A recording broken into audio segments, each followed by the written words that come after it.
I think that like this is just literally another example that like the attack that people try to make that like, oh, human nature is war. Human nature is like to smash my enemy's head open before he gets mine, right? Is ridiculous. Like, you know, it's natural for people to want to work together to like live in peace with one another, right? For us to like, you know, seek out like peace, food, to have common security, all of these things, right? And it's like unusual that like the other gangs or like, you know, the police or any of these other people want to uphold this like erratic system that like does nothing but impoverish their fellow countrymen. Like ants in a colony, organize the wealth into a socialist economy. Okay, so at the end of this episode 3, there's a quick like scrolling of like a situation with a fuel hike, but then that is like kind of the first thing that's visited in the redacted episode. So just to kind of summarize that, can we have the first clip of that? It's about 45 seconds of where I think it's Dan Cohen narrating this situation with the fuel hike, because that's kind of like an interesting development that I'd like to discuss as well. So let's show that for our audience, and then I have a follow-up question. The gas price shot up 128%, putting basic necessities out of reach for all but a tiny minority of Haitians. Protests that had begun in August against spiraling inflation and chronic insecurity exploded. The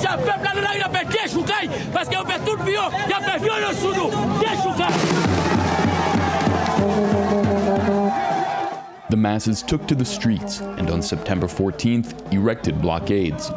Days later, on September 19th, as the Henri regime remained obstinate, Cherizier and the FRG-9 joined the nationwide mobilization, blockading the Vera fuel terminal, one of 3 ports in the capital city that receives energy shipments. Their demand was that of the masses, that Henri roll back the hikes or resign. Still, Henri kept the price hikes in place.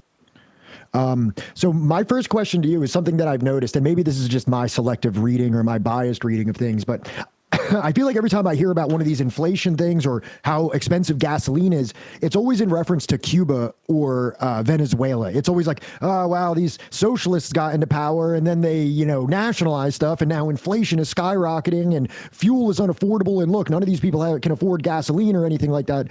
In this episode, they're talking about gasoline skyrocketing to $30 a gallon, which, you know, for a poor nation like Haiti is just an astronomical amount. My question is what is the logic of this fuel hike? Because I know I can say very confidently that it's not because they nationalized any of their oil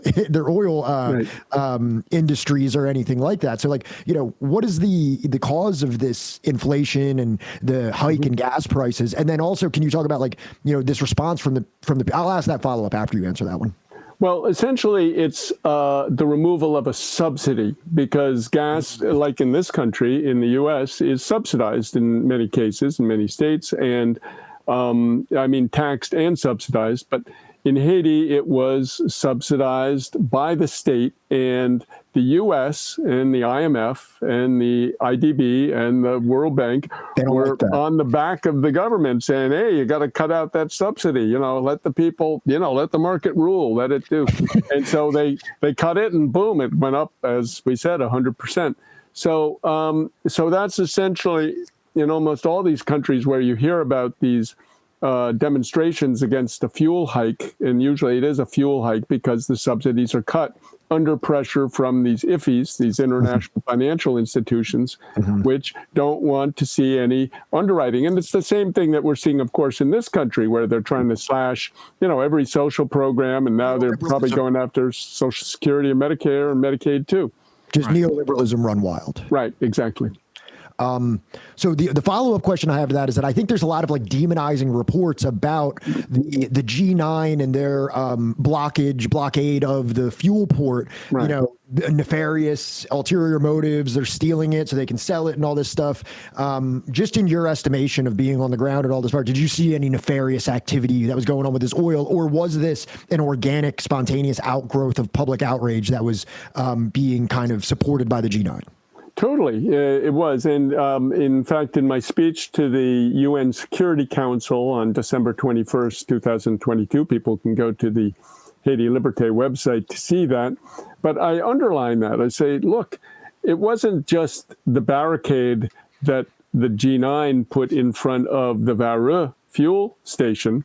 There were 3 fuel depots in the city where gas was still coming in. The Vareux was the largest, yes, but it was going to the other ones. But there was a nationwide mobilization to lock down the country. So there were barricades everywhere. Mm-hmm. So if you had a barricade in front of the Vareux plant and a fuel truck could go a block, well, it would hit another barricade 10 blocks. I said to the UN Security Council, what's the difference if a truck can go 10 blocks or 1 block? Yeah. It's still barricades everywhere. So the G9 was just supporting the popular mobilization of the time to block all. They said, basically, the people were saying, okay, we can't get full fuel, nobody's going to get fuel. And that meant the bourgeoisie too, even though they found ways to work around it. Of course. But that was the essence of the standoff back in 2022. Could I ask a just small question? Sure. This isn't like, for me, I just know that like probably somebody out there is going to ask it. For me, right, the revolution that feeds the children is the one that gets my support, which Michael Parenti. I've clearly seen, barbecue.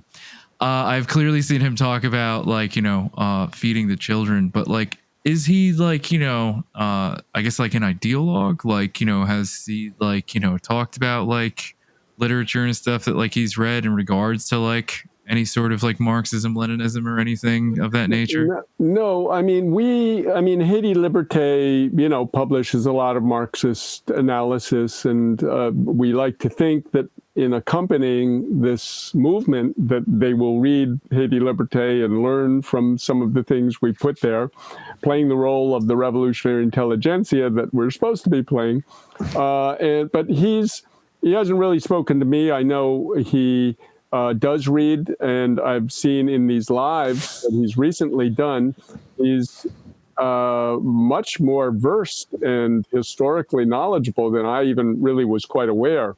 I thought he was speaking really just kind of off the hip, but he has done a lot more reading, and he was educated. He did go, you had to go through college basically to get a spot on the police force. So he was born in the gutter, the son of a street merchant who had nothing, and he grew up to become, quite a prominent member of the police force.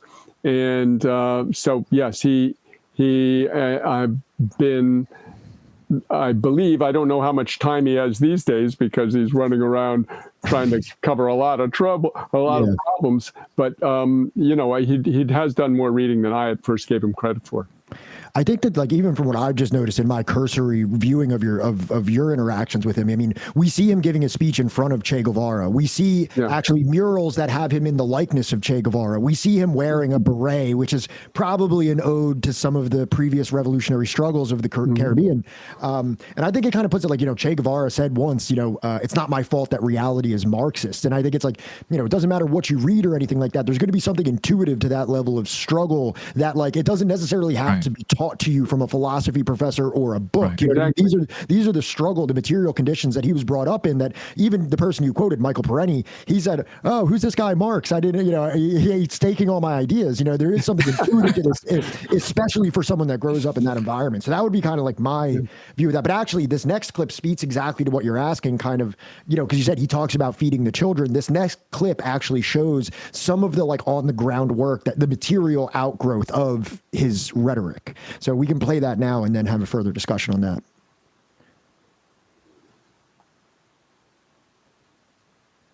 Since our last trips to Port-au-Prince in July and August 2021, the situation has considerably deteriorated. Piles of garbage that once lined city streets have now taken them over, blocking entire lanes of thoroughfares. In some neighborhoods, residents carve pathways out of garbage for motorcycles to pass. Neighborhoods like La Saline are constantly flooded with a toxic combination of plastic waste, sewage, and rainwater. However, Cherizier's Lower Delma neighborhood, as always, is well kept, almost spotless. Police attacks have prompted residents to place barriers at the entrance to the neighborhood.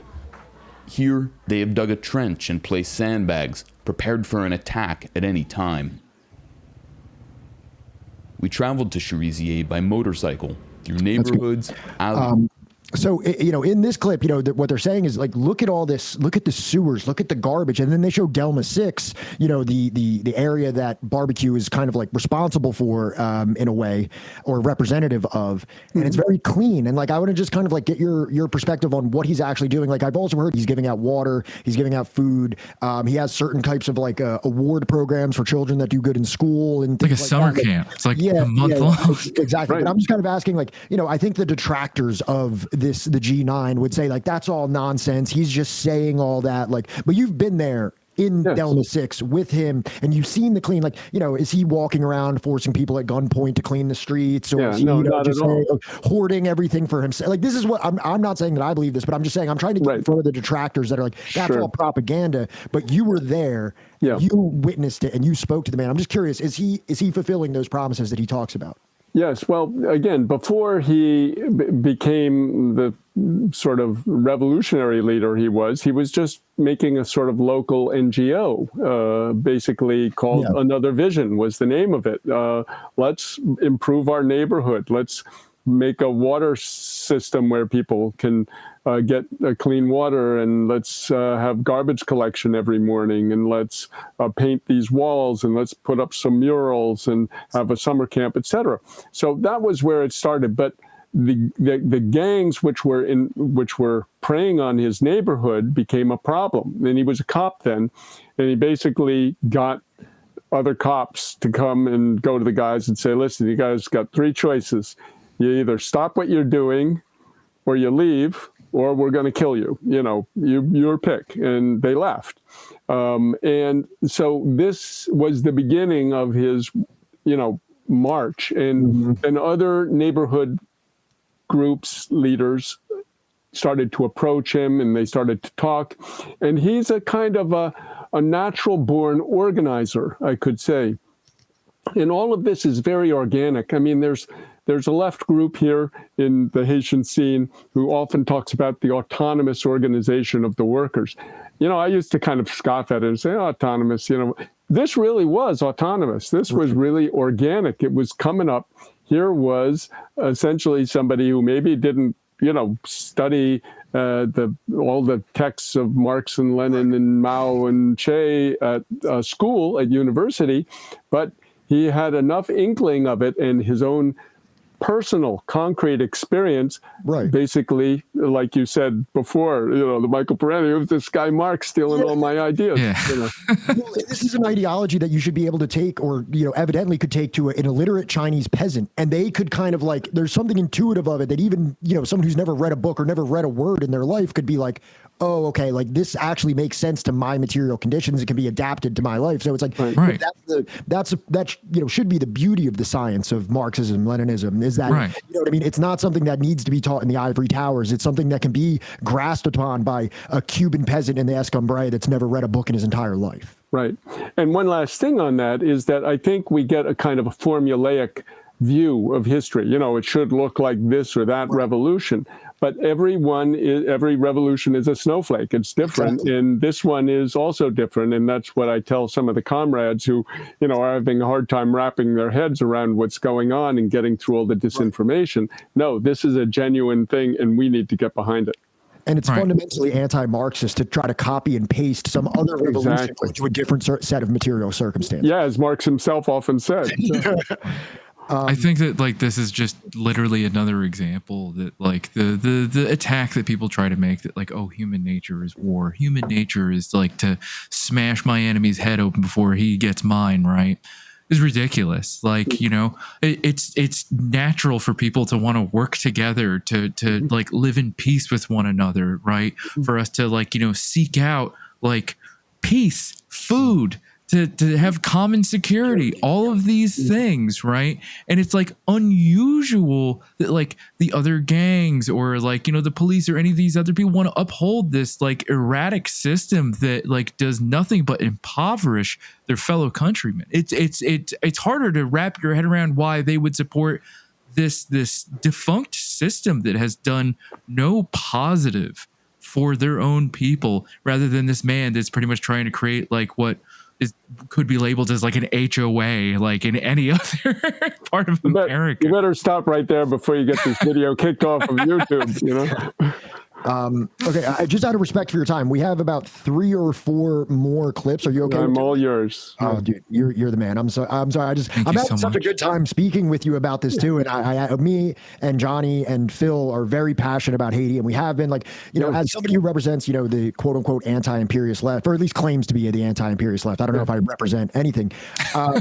You know a little bit about Haiti, but ever since Donald Trump said those things and it became this whole thing, and I've heard so much disgusting rhetoric about Haitian people with no concept of the political development or the United States' role or France's role or any of these things. It made me sick. And that's why I'm kind of on this journey to do like a series to educate myself and our audience about Haiti. So thank you so much for that. But this next one, so because of the blockade of the fuel depot, or whatever you want to call it, the fuel port, like the UN or the State Department, you know, started to say that barbecue and the G9 were responsible for a cholera outbreak. So this clip kind of talks about it a little bit. So let's check this clip, and then I have a follow-up question for you regarding that assertion.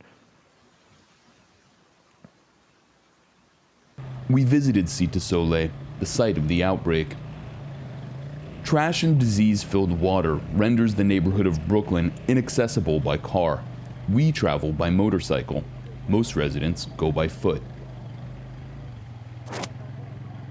Canals carrying sewage and waste down from the rest of Port-au-Prince are supposed to empty into the bay just beyond Cité Soleil, but they are clogged with ever-growing mounds of garbage, leaving some 500,000 residents to live in a lake of backed-up sewage.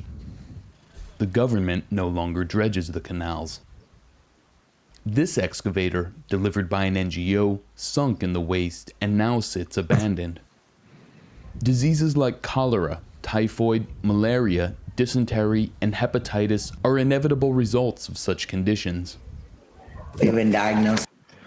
So, like, you know, when you see this, like, you know, I think it was the United Nations, correct? That were like, you know, hey, there's this gang and they're blocking off fuel, and because of the lack of fuel, somehow now cholera just sprung up out of nowhere. And then listening to Dan Cohen describe that situation, it seems like, well, it seems pretty obvious why there's cholera in these places in Haiti. And the thief crying thief, right? So can you just talk about a little bit how ridiculous that assertion is? Yeah, it's so ridiculous. Yeah, here they are, and now they're going to blame it on the victims. The victims are responsible for this, and they're the ones calling. And you know, it's sometimes we have to scratch our head and wonder how this machinery that can lie to us, you know, in Creole you call it jéchesh, dry-eyed, you know, with a straight face, and just tell you these absolute absurdities. And, you know, of course, people sometimes swallow them.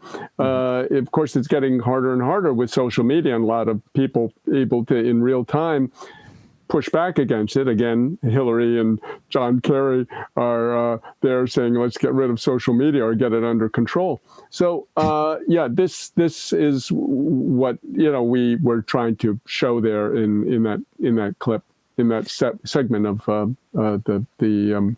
I think that was the redacted piece, right? Yeah. Yes. We keep us up like ants in a colony. Organize the wealth into a socialist economy.